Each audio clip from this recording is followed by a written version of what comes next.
Let's talk about the exercise Graceflows. So I asked you, and I began with presenting to you a definition of grace, and then I leave it blank because I really believe that a lot of our society, being a teacher myself, a lot of times we all just want the answers. And always, I will tell you this when it comes to anything, spiritually or religious wise, you point people to Jesus, but also you let them go on their journey to discover that. And I said, who am I to define grace for you? I think grace will once you experience it and once you understand it, it will tend to bring a new meaning to you, and your definition may be changing as you change throughout life and go through different seasons. So the main idea behind this whole exercise is for you to understand that you have we to receive grace. It also, you must pass it along. Grace in, grace out. And this, I share some of my personal story a little bit, to a degree of a couple years ago. I was betrayed by two people that I cared about a lot. I loved dearly. Long story short, it ended up in my marriage dissolving, and those two people going on and living their life and happiness, and still I had my family to pick up and myself, my heart in pieces to pick up. And it started to fester. I knew God and I knew Jesus works for reasons. And at that time, I didn't want to hear that reason. All I knew is I was hurt. And people that I loved dearly were hurt. Some of them. And it just didn't seem fair. And then, I start discovering this whole idea of grace, and it doesn't make sense. So instead of saying, oh, it don't make sense, I started to just embrace that and say, it's something that I don't have to understand. But I know this. It says, Hebrews 12:15-16 says, see to it that no one misses the grace of God, and that no bitter root grows up to cause trouble and defile many.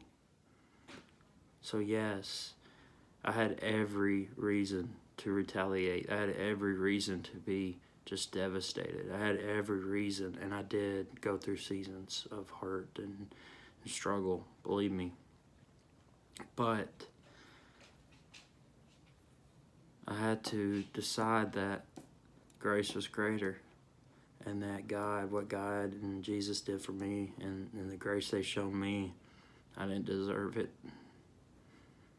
And also that it isn't for me to decide who I need to forgive and who I don't forgive, and that grace has to be given. It says, see to it that no one misses the grace of God.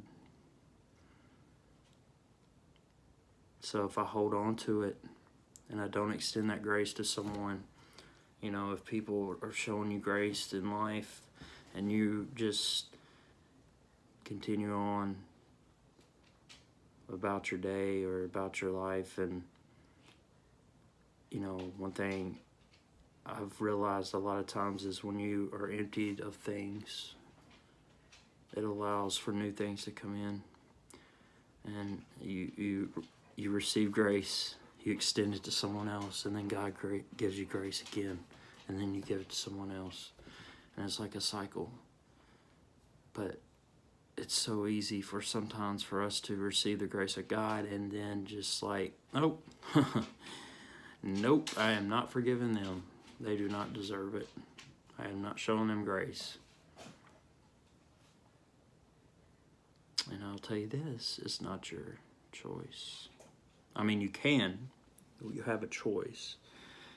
But what that did, when I was holding on to that and I didn't want to forgive these people that hurt me, and when I say hurt, I mean hurt, betrayal, hurt loved ones that I know, still affects them to this day.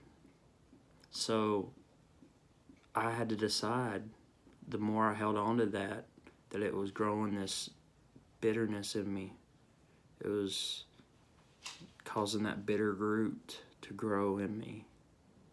And it was because I was not extending the grace that I was also given from God. So, look, I want to do this. I want to say, there's times when it comes to forgiveness that I'm 31 years old, so it's taken me a little bit to get there.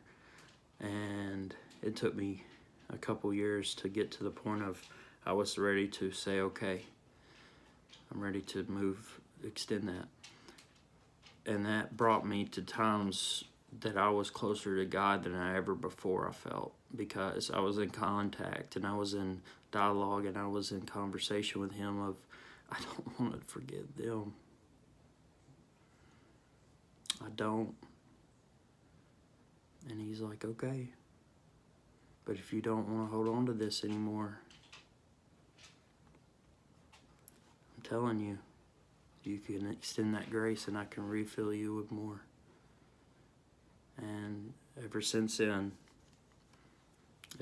it's really changed my life and how I see grace. And I know that I'm not worthy of it. And therefore, the people that I'm probably going to extend it to are not worthy of it, but that's not my choice and that's not my decision. He says, Hebrews 12:15-16, see to it that no one misses the grace of God and that no bitter root grows up to cause trouble and defile many. So, take an inventory on your exercise. See the times that you have received grace in, like you really just know you don't deserve it and that you were shown grace. And how are you giving grace out on the other side of the cross? And just kind of keep an idea, make sure that that you are releasing also what you are receiving, and therefore you can be given that grace again and again and again. That way it can flow. If you notice, these represent flow symbols, and you can, say you receive grace and you don't extend it out. It's kind of like a block. It's a block and it's no longer flowing. So I hope this helps you, because grace truly is a game changer. And it's something that you can't explain. And sometimes it takes an experience to be shown grace that is not here and do not deserve at all. But I hope this exercise helps you take inventory of maybe the grace. Are you receiving it? Are you even aware that you're receiving grace? And if not, then I ask that you open yourself up and know that you have a Savior that is ready to extend that grace to you. He wants to. He wants to overfill you so you can flow that to others. And your happiness and your joy and all that comes with that.